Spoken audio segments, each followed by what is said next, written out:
All right. Hello and welcome to my show, How to Market and Sell Life Coaching. I'm Ashley Jangro, your host, and today we are here with Judith Gaton. Judith is a really good friend of mine, and she's also a successful coach as an image consultant and personal stylist. So today we're going to learn, how did she do it? So Judith, as you know, we will show this as a live premiere on YouTube. So ideally, you and I are in the chat right now answering questions. So those of you that are listening on YouTube right now, live, say hi in the chat and let us know where you're joining us from and what kind of coaching you do. So the whole reason I do these interviews is so that you, the listeners, as coaches, can get some insight into the vast number of ways that you can build a coaching business. So what I'll do is I interview Judith today and ask her a bunch of questions. I'll reverse engineer her methods, how she built her coaching business, so that you can pick up some strategies to create that same kind of success in your own coaching business. So if you would like to brainstorm which of these various ways that I've talked to different coaches about, which might best fit your coaching business, you can reach out to me by going to talkwithashley.com and book a time and we'll chat. So Judith, thank you so much for joining us today. I'm really excited to speak with you. Thank you for having me. Hello, YouTubes. Hello, people. And I imagine you have so many fans watching because people love hearing from you. And I can't wait to hear your story, because before you were a coach, you want to tell us what you used to do? Yes, before I was a coach, in the before time, I was a lawyer. I was a litigator. I did workers' compensation defense, and I represented government entities and large corporations that acted almost like government entities in certain ways. And that's what I did. I find that to be so incredibly fascinating. So I'd love to hear from you, just kind of an overview, how you got started. How did you become a coach? It was a winding road. I originally went to school to be a fashion designer and then got some weird feedback from a professor who was well-meaning. And then I was like, oh, this is going to be really hard and people are going to be critiquing me all the time. I should just go be a lawyer. That'll be easier, which is insane. Like, I say that out loud now and I'm like, oh, what? Cutie little 20-something-year-old you was a psycho, apparently. And it's funny because I went on to be a kind of lawyer that loves to be hated. I mean, it's sort of odd, the kind of law I went into, but there I found myself. Then I went to law school. I had some really difficult cases. And when I was going through some difficult cases, I had a client who had been admonished to get a job. And she said, I'm going to go be a life coach. And I was like, that's not a real thing. That's not a real job. You can't. That's a no. I'm going to tell you no, because the judge is going to say no. And that's not a real thing. And you know. And she was like, no, it's a real thing. I remember having this really funny conversation with her in the hallway outside of a trial. I'm like, no, that's not a real thing. And she's like, look it up, Judith. So I think because I had so much like incredulity, rolling, like this is not real. I researched it on Pinterest, which I think says something about my frame of mind, about how silly I thought this was. So I did a Pinterest search for life coach podcast, because I was like, okay, well, if it's real, then it has to be podcasts about it. Again, I questioned some of my thought process during this time. And this, my coach at the time, her face popped up. She was not my coach yet. She was soon to be my coach. Her face popped up and then she had a podcast. So I was like, oh, okay, well, I guess I'll begrudgingly listen to this podcast so I can debunk everything they're saying, because this is not a real thing. And I did a lot of commuting back in the day, so I had a lot of time to listen to podcasts. And she said, your thoughts create your feelings. And I was like, fuck that. No, they don't. That's not a real thing. And I went to court and I was asking all the attorneys, and they're like, oh, that kind of makes sense. Like, that actually sounds right. Like, guys, you're supposed to be on my side. You're like, no, this is not right. Life coaching is not real, and your thoughts do not create your feelings. Okay. Right. And then she had a special, it's because I listened a lot. I mean, I felt she was in my ear basically every single day for several months. And she made an offer for a small group program. And I thought, oh, well, she can help me because life coaching is a real thing. So she was offering to coach, not to teach you to become a coach. Right. At this time, I had no interest in becoming a coach. And even years later, she did become my coach. I did do the small group program. I told her, I said, I have no interest in becoming a coach. I was very sassy about it at the time too. Mhm. Now that coaching was a real thing, I just didn't want to become one of them. Right. You just wanted to be coached. I just want to be coached. Okay. I told her, whatever you do in your certification program, I think is amazing, but I don't want to learn it from that perspective. I just want to learn it as a layperson. And she created a special offer just because I asked to teach the tools without the certification part. And then later on, I decided, oh, well, probably should become certified. Actually, and that is, I'm guessing that's because you were using it in your own life and you were like, oh, this actually works. Oh, this actually works. And I met along the way, this weird winding journey, I met Carl Lowenthal, who is a former attorney. I mean, we're talking about like Yale undergrad, Harvard graduate for law school. And she was like, you could just make stuff up. We can make up a profession. All professions are made up, including being a lawyer, which I was like, she's like, you could just make stuff up. Who would you like to help and how would you like to help them? And that really stuck with me. And I almost quite didn't believe it because about a year before that, I had decided to transition from family law. I used to do complex family law litigation. That's a whole other story. And to something that felt calmer. Again, this is really funny. And I ended up in workers' compensation defense doing catastrophic claims because that was calmer. It's so much calmer and easier. So being a lawyer is easier. Okay. Oh, it's easier. Yeah. There's a theme here. Yes. What was so interesting is I went to Coachella with a friend. She's the personal assistant to a famous artist. So I got to go backstage at Coachella and we were walking around and it was really surreal. And she was like, what do you want to do? Like, what's your next step? And I was like, oh, just, blah, blah, blah. She's like, no, what do you really want to do? Like want to, not what are you going to do, but what do you want to do? Okay. And my friend Maz is an incredible woman. And and I was driving home from Coachella. It was like, I don't know, 2 a.m. and I'm like blaring music and I'm like, pray crying, like you're overtired to like, you pray cry. And I was like, God, just show me there's a way that I can work with really incredible, intelligent women and help them and be an encouragement to them. One of the things that's always on my heart is like, help me to trade beauty for ashes, which if you know what that scripture is, it has a lot of meaning. So help me to trade beauty for ashes, but also help me to do it with really intelligent women, people I'd want to spend a lot of time with. How do I encourage them and talk about style stuff and still be really smart? So if we could just make a way to make that happen, that would be awesome. Okay, thanks, bye. And then you have this voice in your ear that's like, you can just make stuff up. You can just make stuff up. Who you want to help, you can just do that. So what did you at this point were certified as a coach? What'd you do? I decided to make a weird baby of like, okay, so I'm going to take the style stuff. We'll take that and we'll drop it in the container. And I want to work with really smart cookies, as I like to say. So we'll drop the smart cookie nerds. Okay, but smart cookie curvy nerds. Okay, we'll drop that in. Okay. And I want to encourage them. Okay. And then we created this funny little baby called Style School. At the time, it later on became Style Masterclass. And now I have Style Masterclass and Modern Charm School.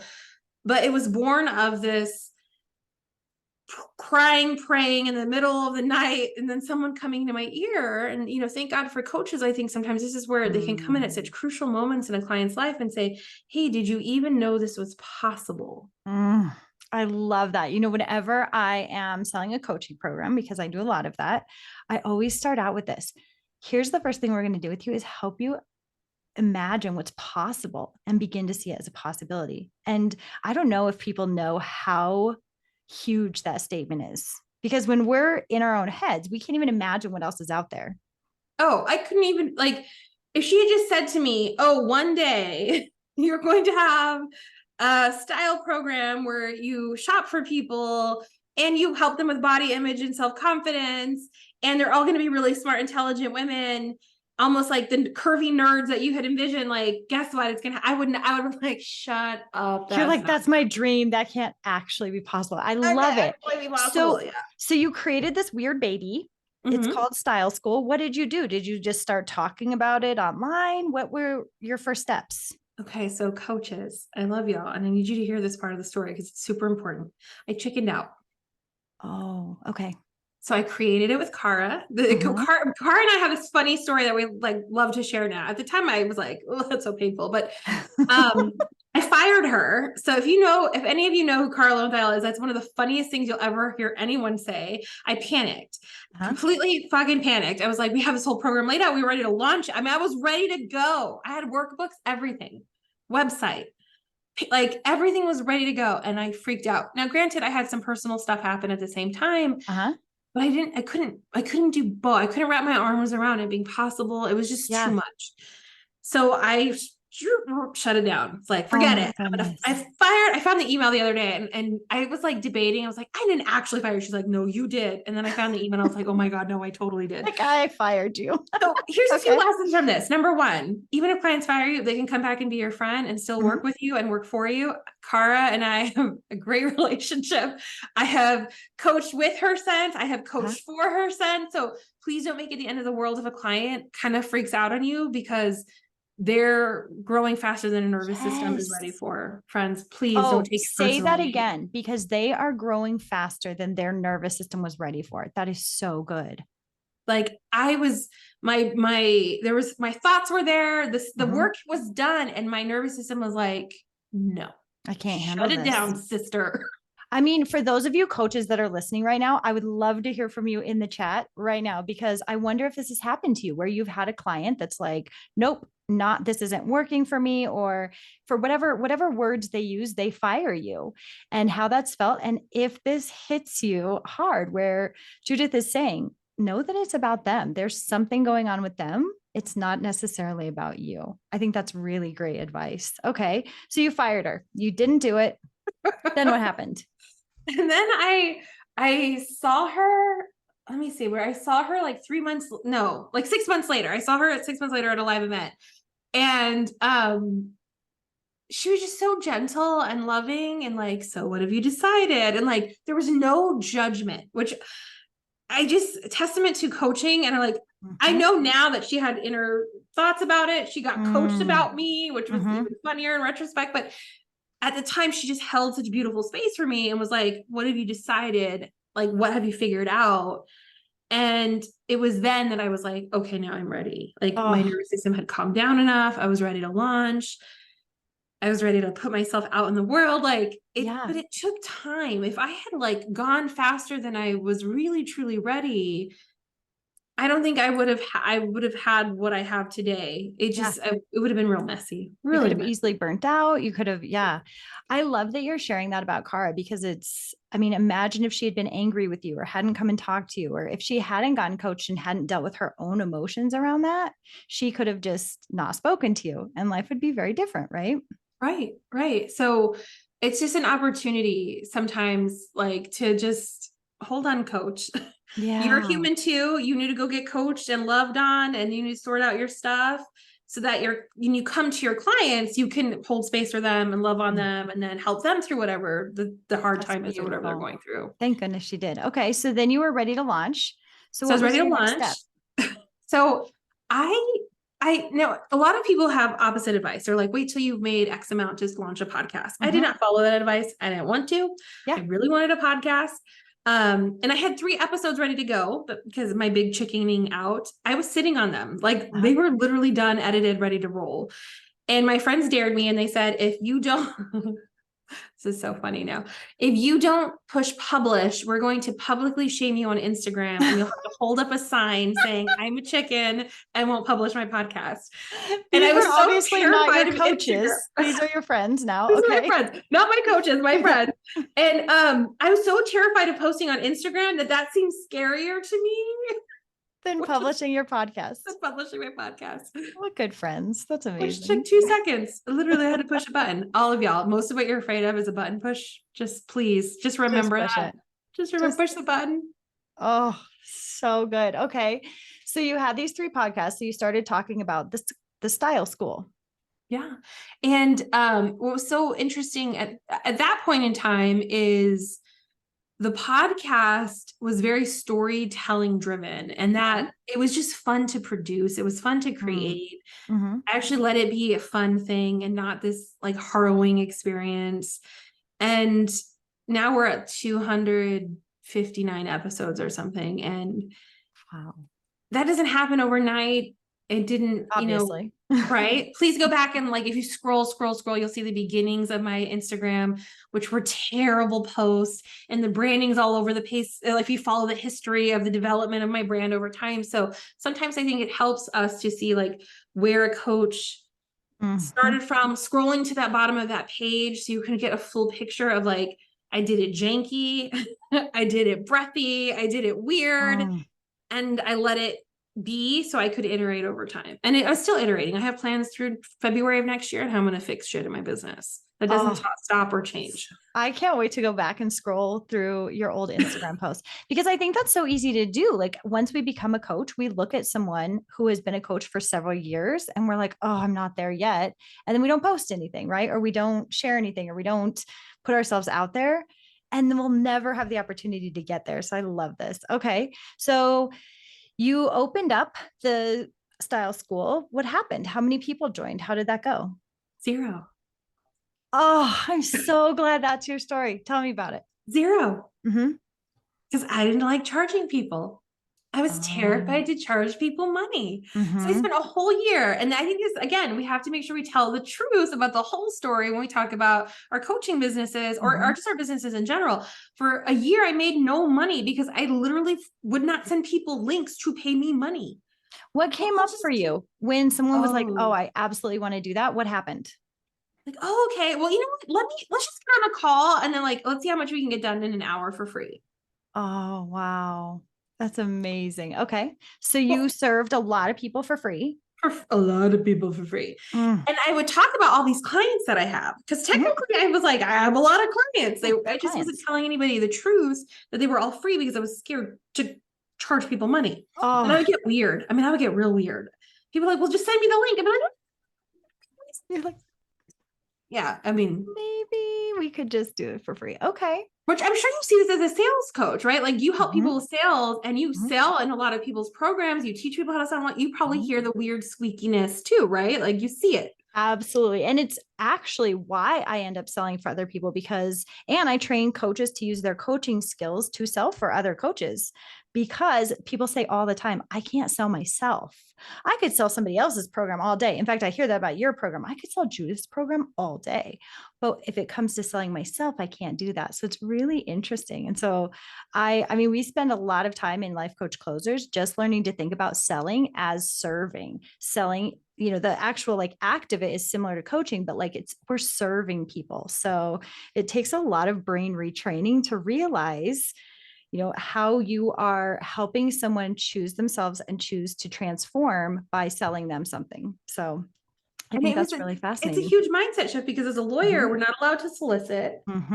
So, I mean, it's a no. You don't go selling anything. You just go be a badass. People will see you, tell their friends, and you will get clients, which is always how I operated, even as a solo practitioner, as an attorney, and as a baby attorney, to when I was in big law as a managing partner. Like, just go do good work. People talk to their friends, and then they'll say, oh, that case is horrible and awful. It's going to take years to close. Call Judith.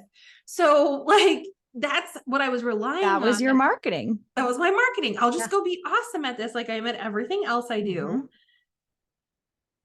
then I don't have to sell anybody. That's not how it works. This is not how it works in the coaching realm. So I would get real weird and be real creepy. I mean, especially if you have not charged anyone, they're not going to say, go work with Judith. Here's how much she costs. They're going to be like, she'll work with you for free. Right. So that's why we need an Ashley. If y'all, okay, seriously, if you get weird, y'all, and you're like, know this about yourself, that's why we have Ashleys in the world. And we go to Ashley and we say, hey, I'm a weirdo.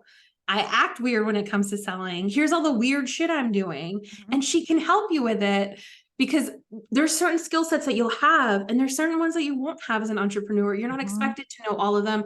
That's why we have coaches like Ashley. Thank you for that plug. I appreciate it. And I love that you think that you get weird about it, but it makes so much sense, because that's how you worked up until then. So then what happened? Walk me through where you went from charging nothing to when you finally started charging. So I had coach friends to the rescue this time. I was at a writing retreat with my mentor at the time, and I tend to hold court. I don't mean to do this; it just sort of naturally happens.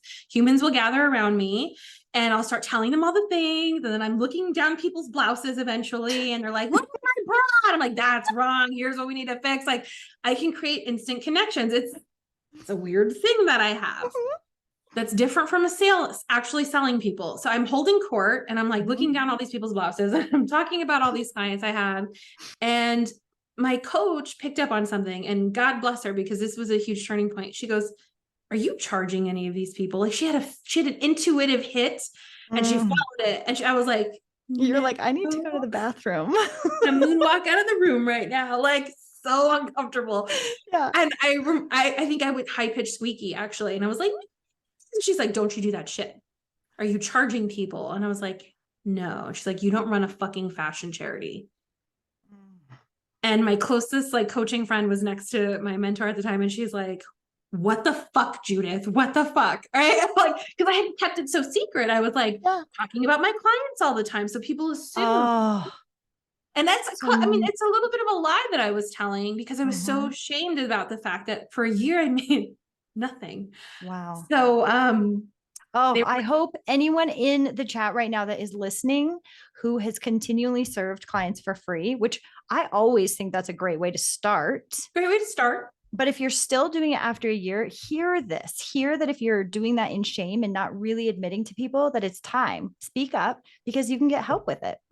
Yeah. And she helped me. She was like, "What's going on with you?" So I told her what the product was. I told her about the program. A 6-week program. It was beautifully laid out. Everything, the programs from day one was beautiful and ready and there to serve. So it was never a fulfillment problem. This is purely a weird sales problem. Yeah, So it was just something going on in your brain. It was here. It was all here. So she made me a deal. She said, okay.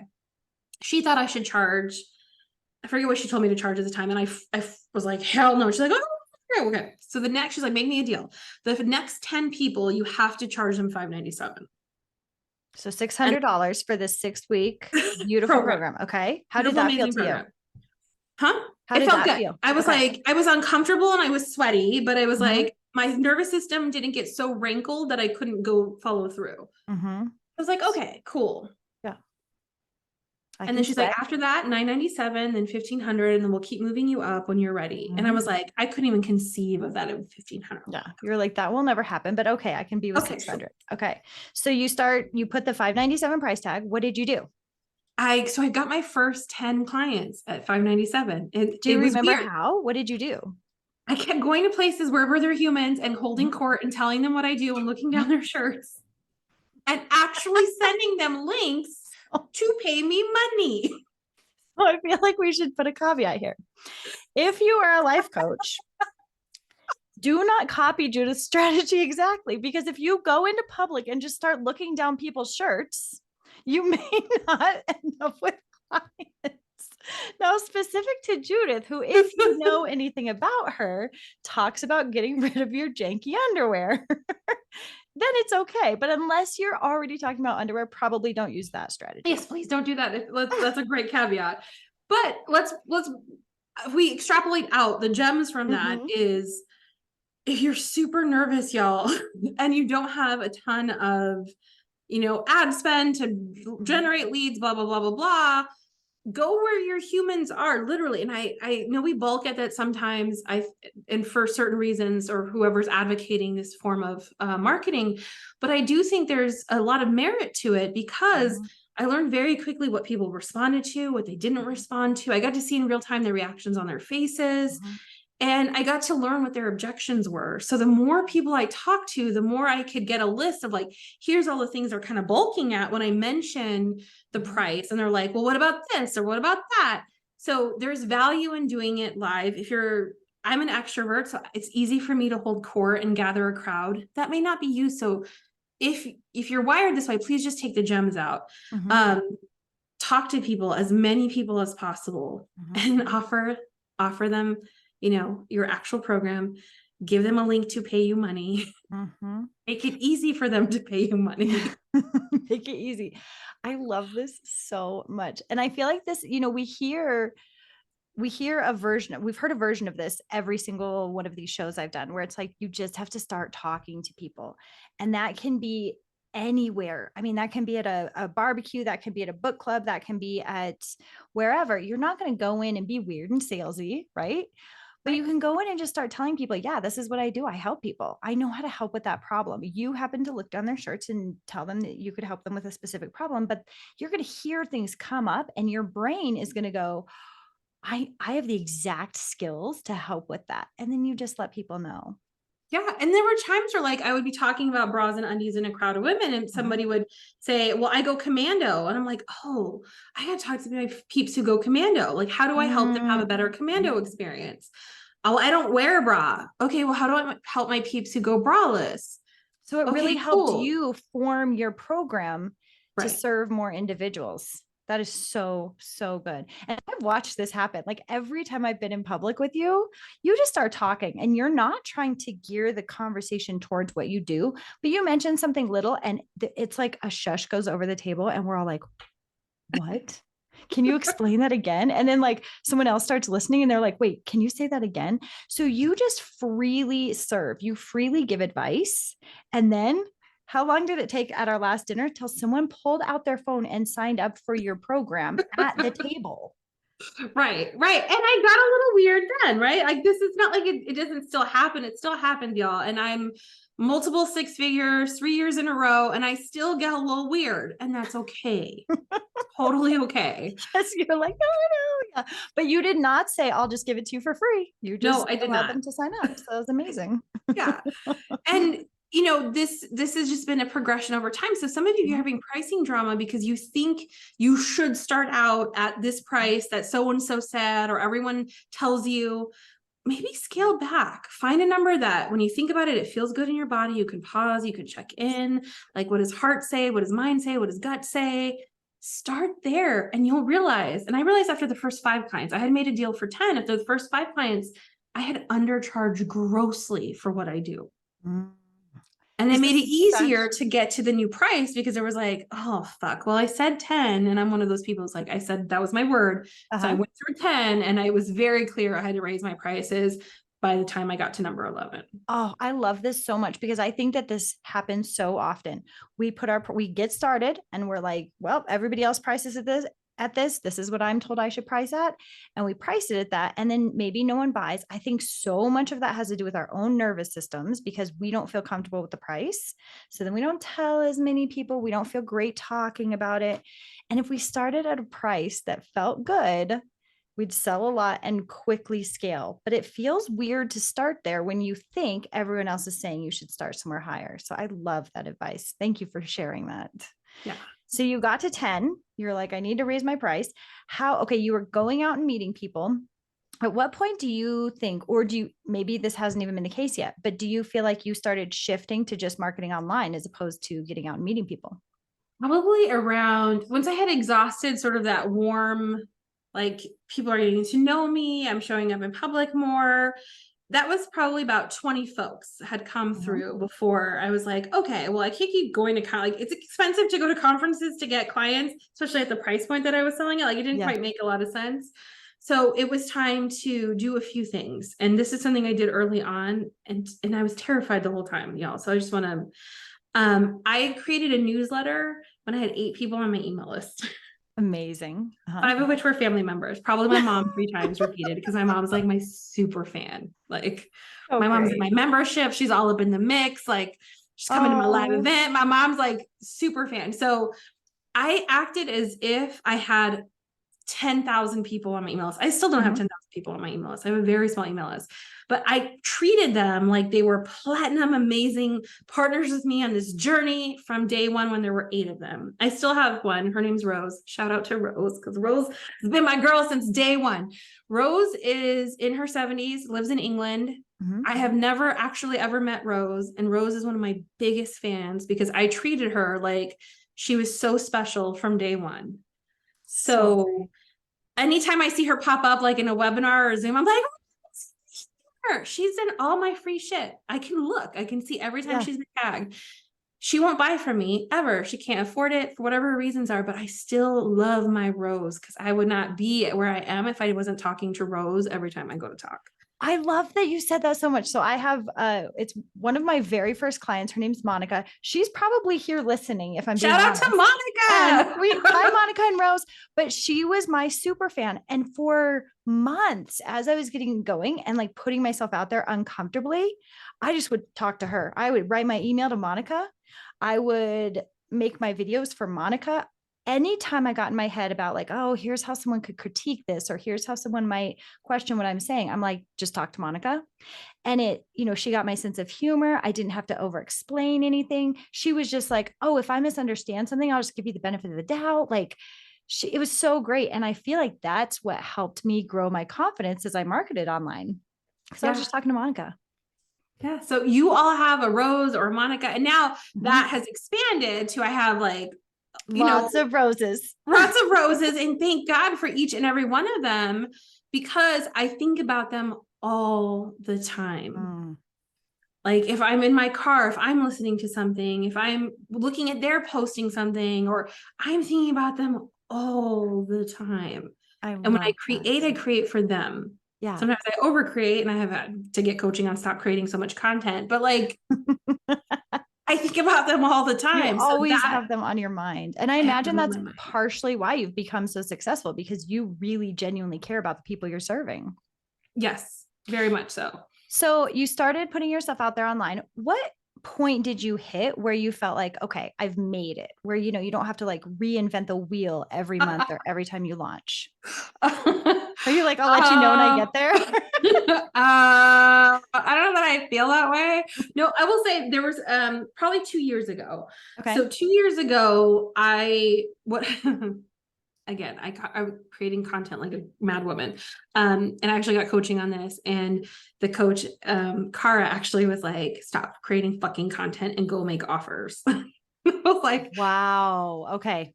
Because I was buffering with like creating a lot of content. But I will say the beauty of this was I learned I was doing a different type of webinar every month for a year. I don't recommend this, y'all. It's a terrible idea for so many reasons.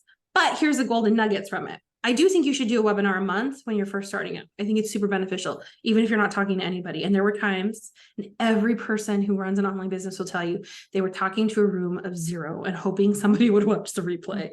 That's all of us. There's no shame in that.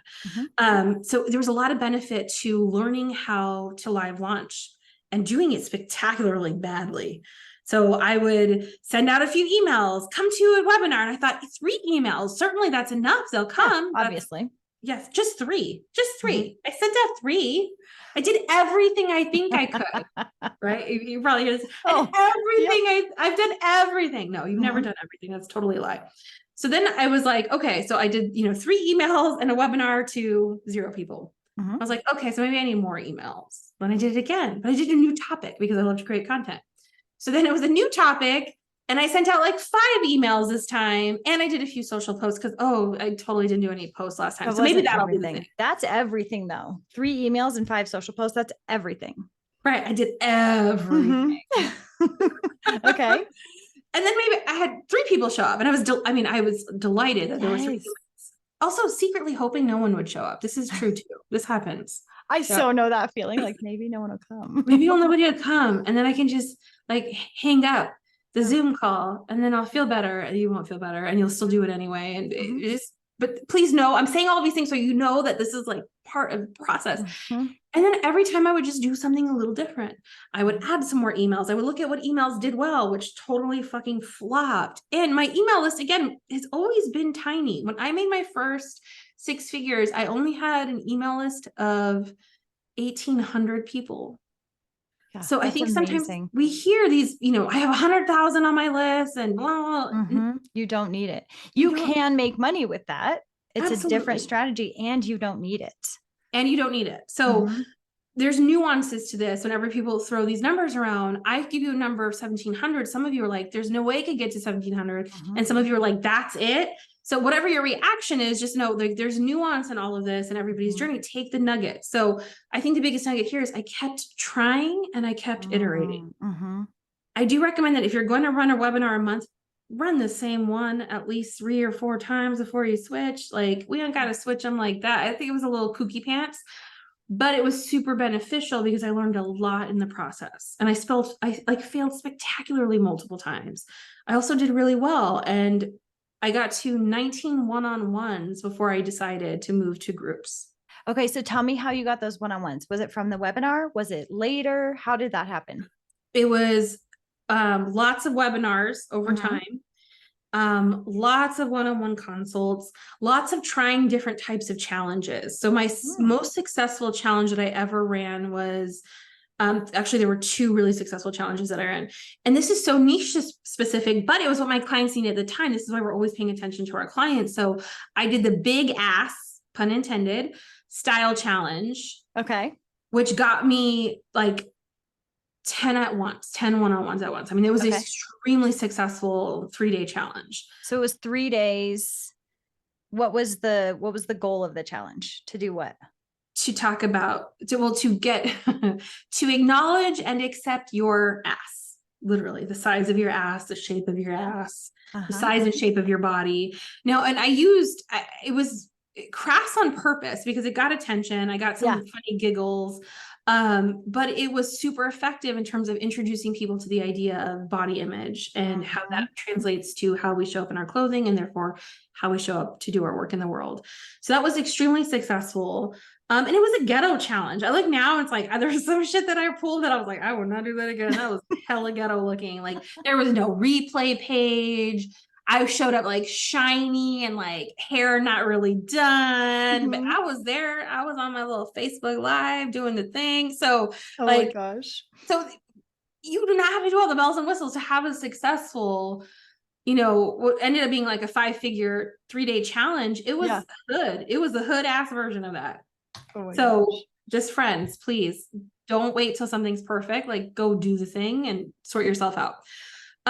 Then we did a style clarity challenge, which was much more polished because we learned a lot from running the hood, the hood ass version 3-day challenges. Okay.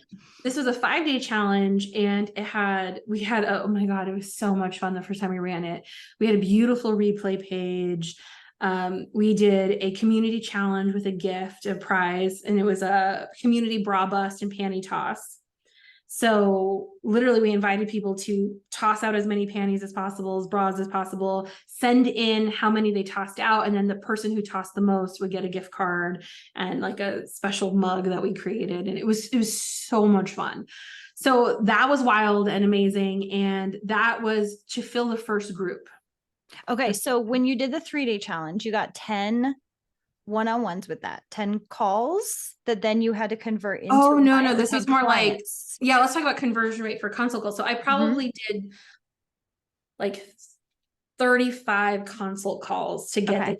My conversion rate was not high because I don't. That sounds, I mean, that's like a third of them. That's pretty great. It's like a third of them, but I know that other people advocate having higher ones. So I just want to be real about what the numbers were. So I probably had like 35 consult calls to get to the 10 one-on-ones. Okay. So the third day of your challenge, for example, you were like, hop on a call with me to what? To learn about Style Masterclass. Okay. See if it's a good fit for you. Okay.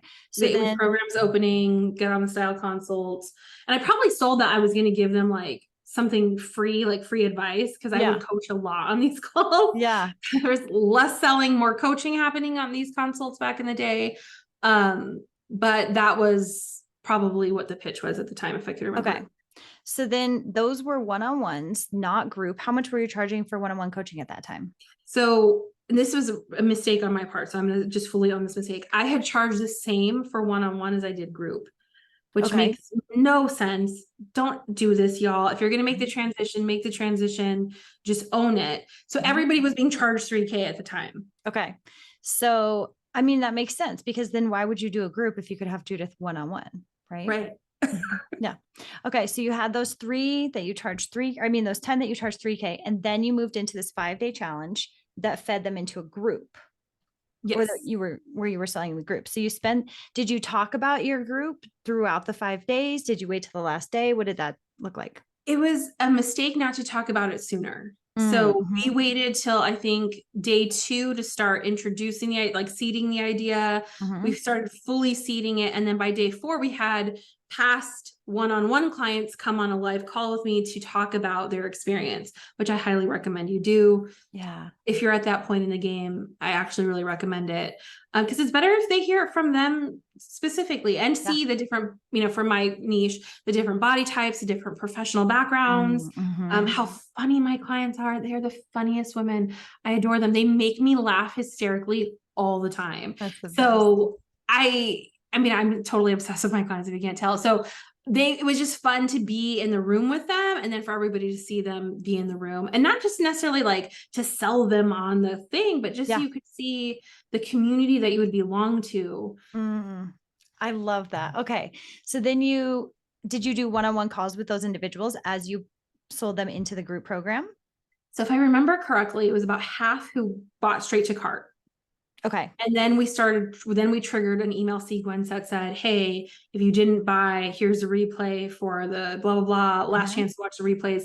We're going to take the replays down at this date.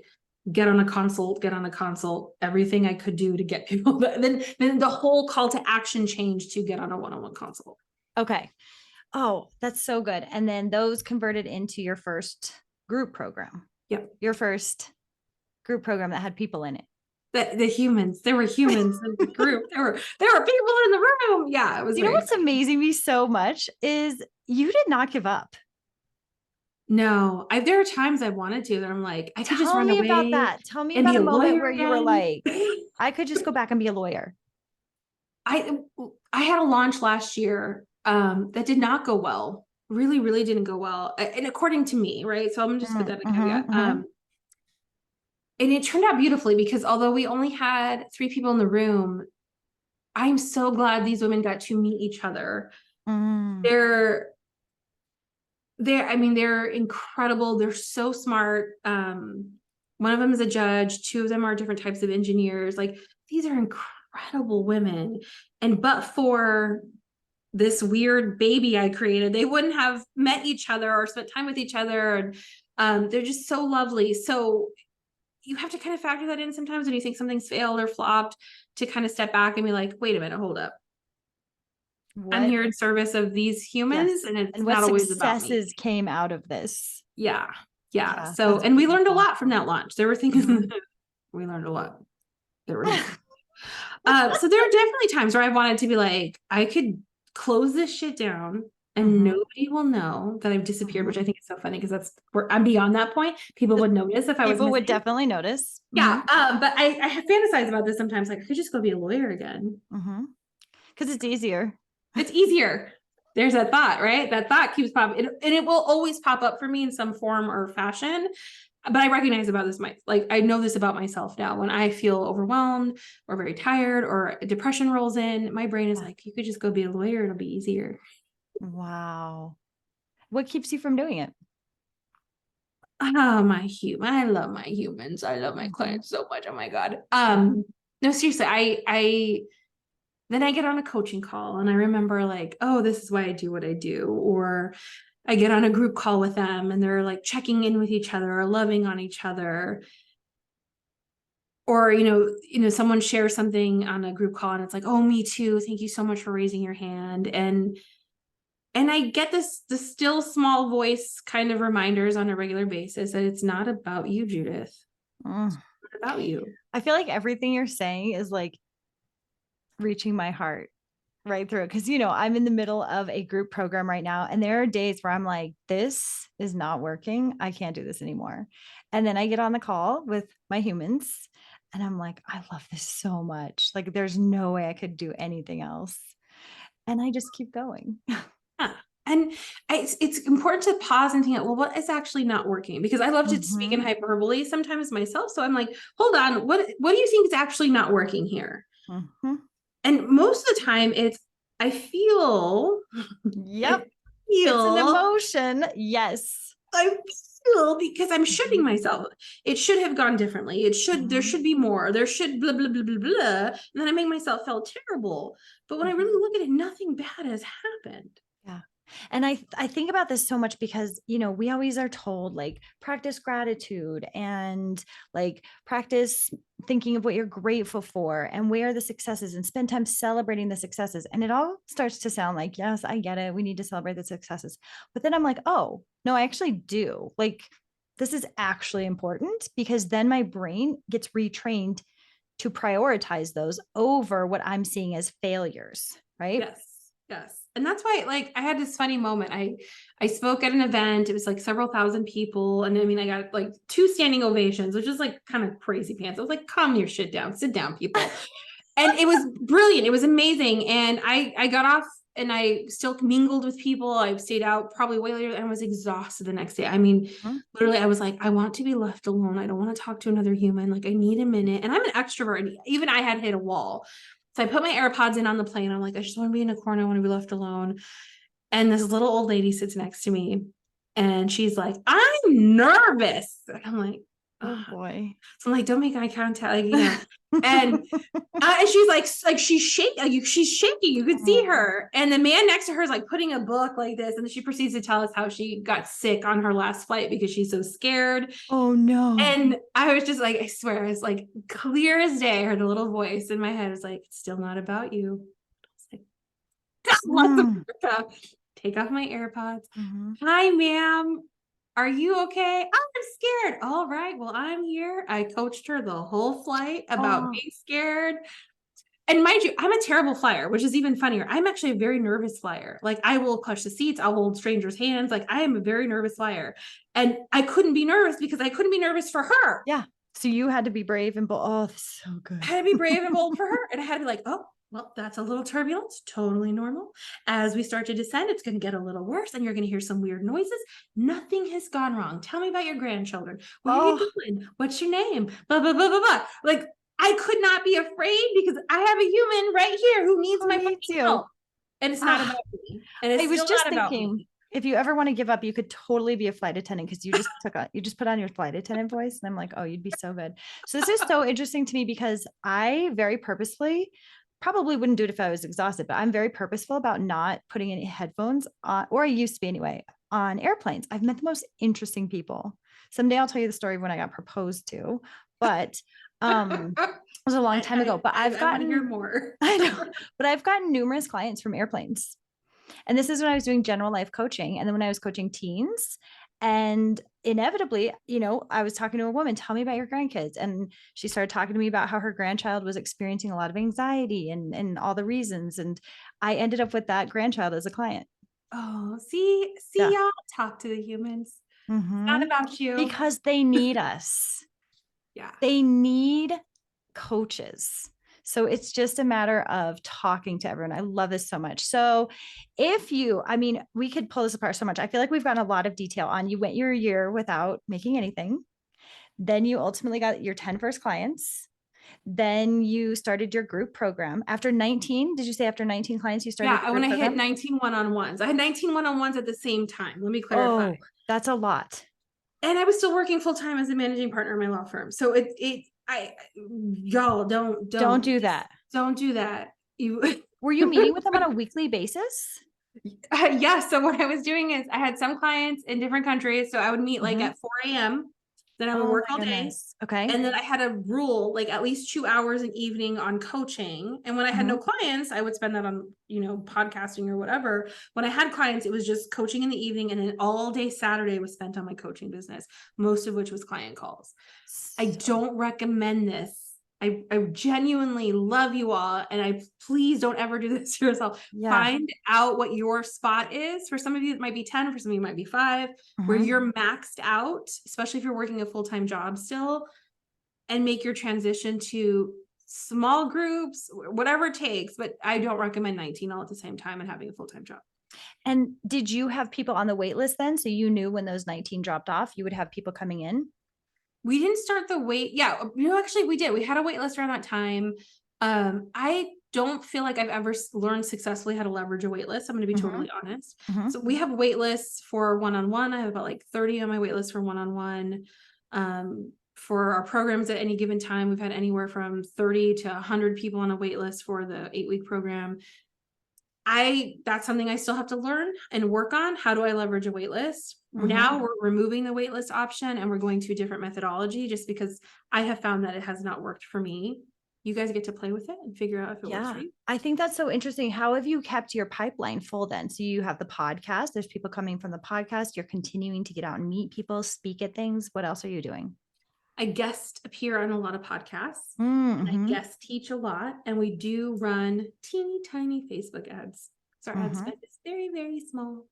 But they're for lead generation purposes. So we play with our freebies probably once Yeah. a quarter. The current freebie we're playing with right now is a webinar. Uh-huh. Prior to that, we did a personalized Spotify playlist.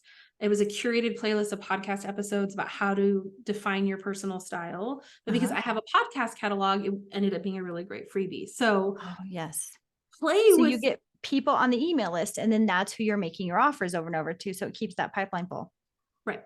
This is so good. I love that you said that about the Facebook ad spend, because I think we hear often, if you don't have $10,000 a month to spend on ads, don't even bother.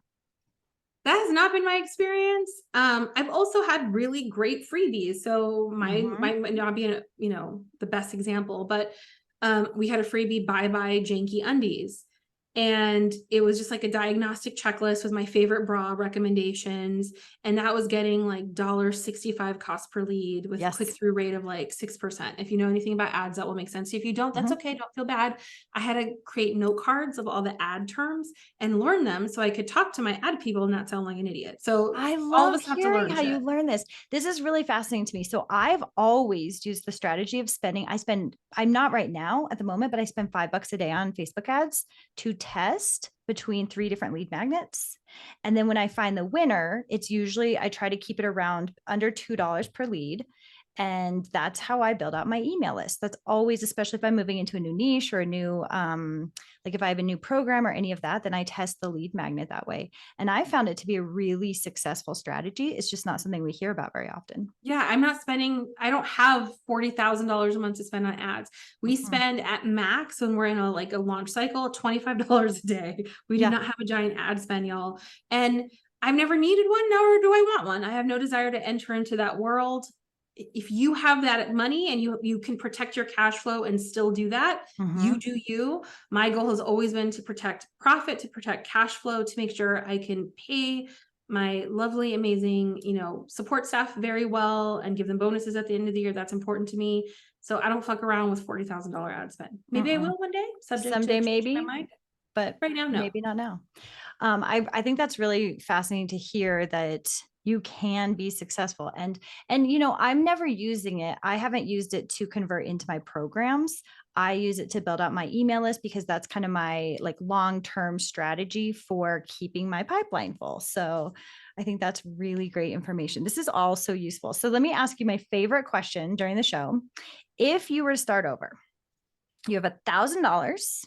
Mm. You don't have to worry about like paying for your mortgage or food or any of that. That's all taken care of. So you just have $1,000 to spend on building your business. What do you do?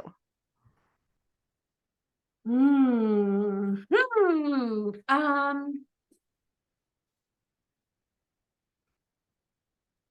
I do a lot of the same shit I did. This is kind of interesting. Yeah, this is a Um, good question then. yeah, I would pay for the software stuff that I pay for now. Which So is what? So we pay for the software we use for personal styling services. I would Mhm. pay for, I was dropping links like in a Google sheet back in the day. Hella hood. We don't do that now. We curate beautiful personal shopping sites for each of our clients. So that would be number one. That would still happen. I pay for Zoom with webinar. Yep. Like all the little Acuity, Mhm. Stripe, all that shit, get that shit set up. It has to get set up. So suck it up, Buttercup. I paid for a podcast guy sooner than I did. I edited my own podcast for 2 years before I finally got a podcast guy. That was stupid. Don't do that. Julian is the shit, by the way, my podcast guy. I know I have his number. Or his email. I'm Yeah, gonna call him any shout out to minute. Julian. He's amazing.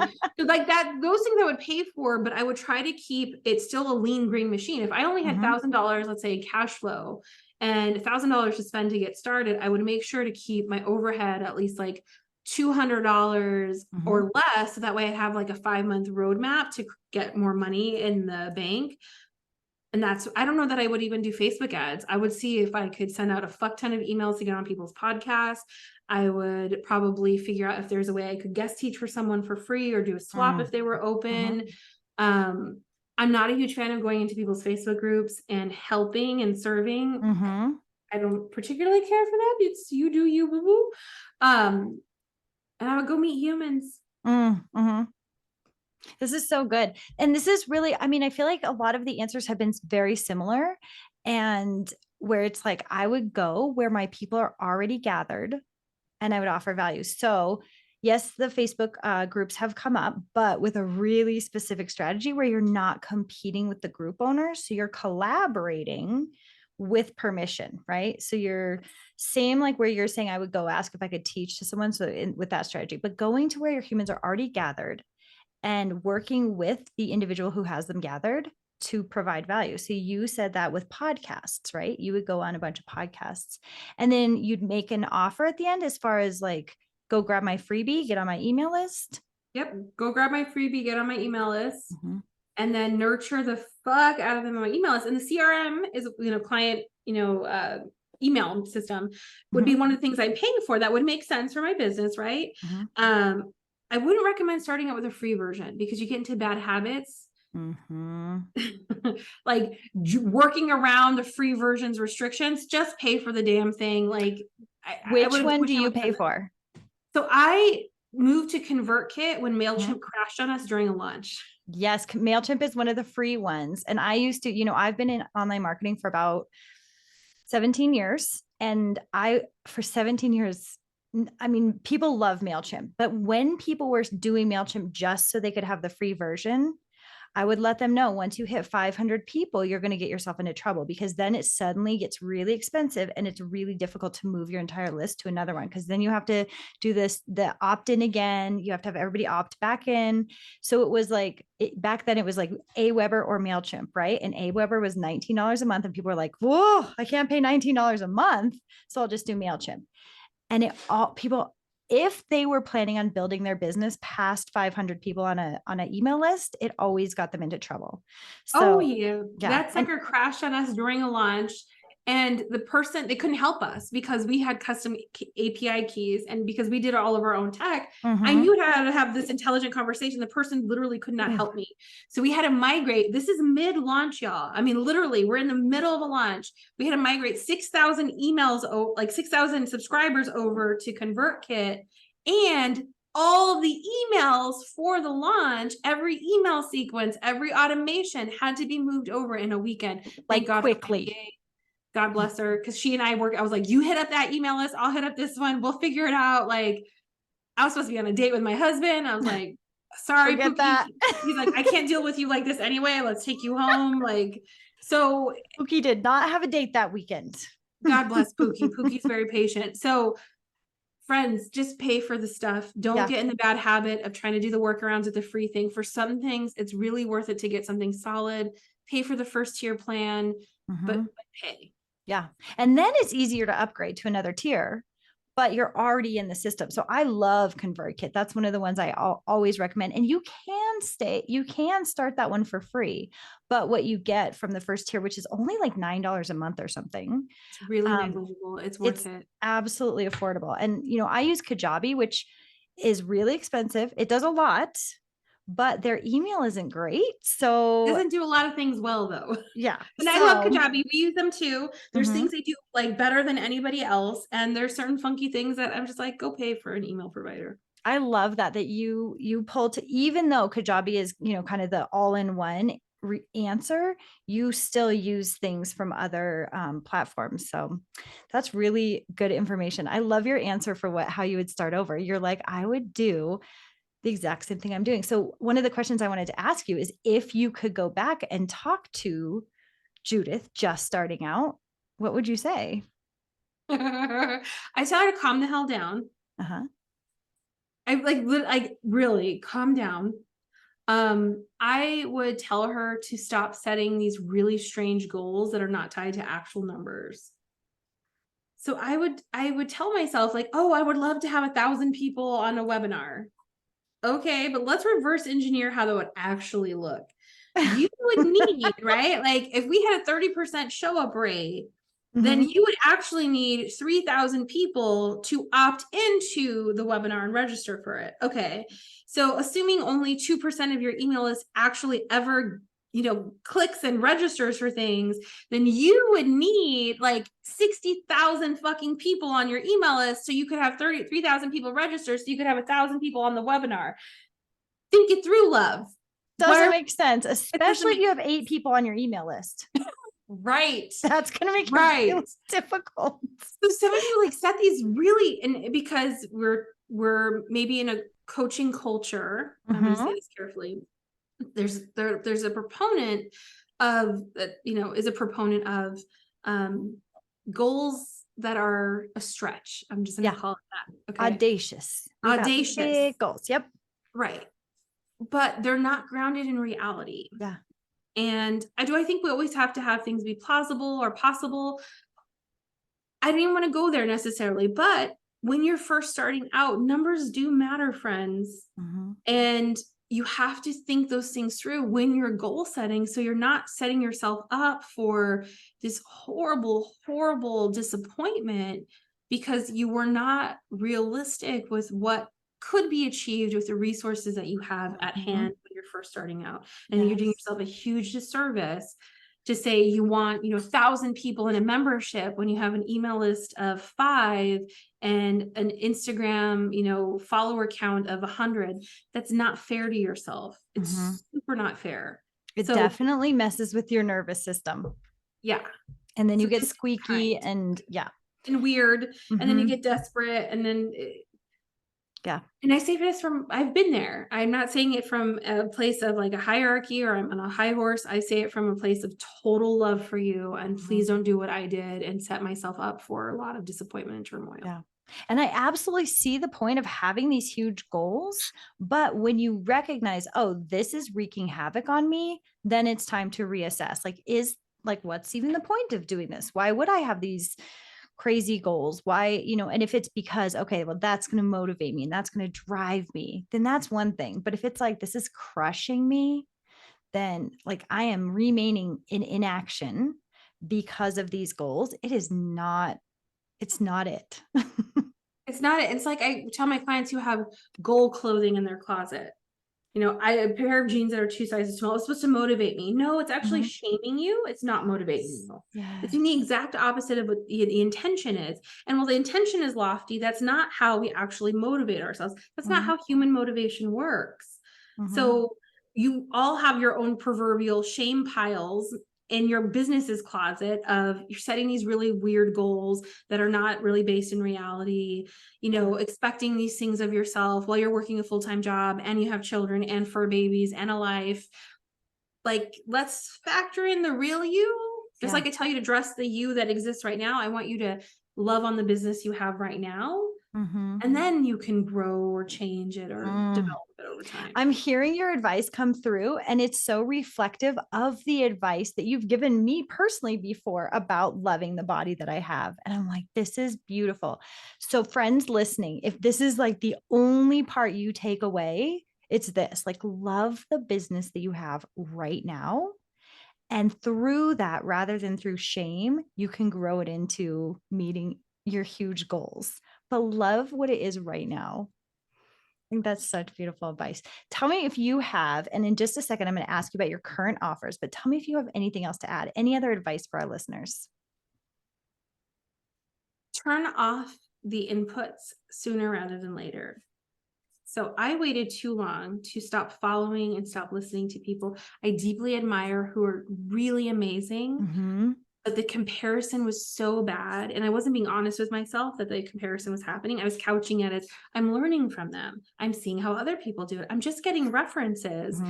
And it wasn't until I started like slowly like off, mute, delete, unsubscribe. And I felt a lightness and I was like, oh, Judy. Oh, Judy, we could have done this so much sooner. So friends, if any of you are getting an inkling that it might be time to unsubscribe, delete, turn off, unfollow, just mute for now, there's no shame in that. But don't kid yourself that it's like reference or you're learning, Mhm. if that's not what's actually happening internally for you, they'll never know. They won't Mhm. notice, love. And you'll do yourself such a favor to find out like what your clients actually need and want from you versus what you're seeing being done Mm, already out I in the love ether. this. And it has nothing to do with what you think of that person, but it's radical self-honesty about how does it affect me when I am consuming this information.